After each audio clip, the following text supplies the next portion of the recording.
in the news because there is a deferment of the proposed demerger and the hearing that the NCLT was to make today.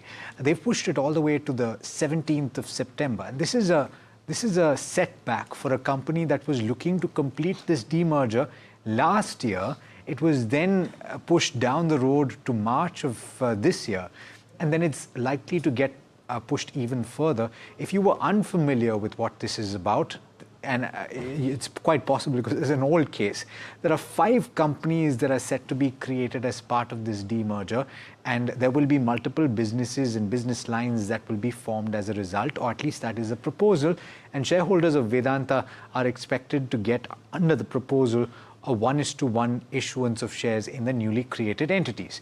But let's talk about the context, and Vansh is joining in to tell you more about that. Vansh, tell us about why this is a setback for the company. Well, as you rightly mentioned, that the demerger has been deferred to 17th of September 2025. Now, the postponement is followed by the serious objections by the central government. Now, there are the concerns over inflated revenues and concealed liabilities, suggesting that the Vedanta altered its demerger scheme after receiving NOC from SEBI and stock exchanges. Now, the demerger was approved back by the board in September 2023, and the demerger was to result in 5 separate listed companies, including Vedanta Aluminium, Vedanta Oil and Gas, Vedanta Power, Vedanta Steel and Ferrous, and the existing company Vedanta Limited. Now, for every 1 share of Vedanta, shareholders would additionally receive 1 share of each of the 4 newly listed companies, and the earlier plan was to demerge into 6 companies, which was later changed to 5 companies. Now, let's understand the entire timeline of Vedanta, of the demerger. Now, back in September 2023, Vedanta announced its plan to demerge its business into 6 independent business entities. And next, in December 2024, it revised its demerger plan and opting it to retain the business of metal and under the parent company.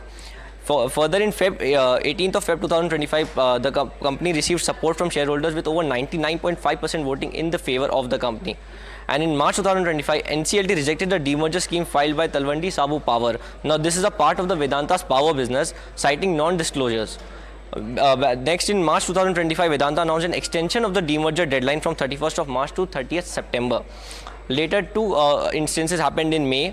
NCLT granted an interim stay on the NCLT order, rejected the demerger for Talwandi's Power, and they also rejected the demerger of TSPL, and they posted the case for hearing on 4th of August. Now, on 4th of August, NCLT deferred the case to 20th of August, and now on 20th of August, the NCL deferred the case to 17th of September. So clearly, we can see a series of deferring which is happening for this particular counter, and the stock is reacting to itself. Thanks, Varj, for laying out the timeline and also the context of what has occurred so far. 2.5% is what the decline is for Vedanta, and we'll get you more updates as we get them.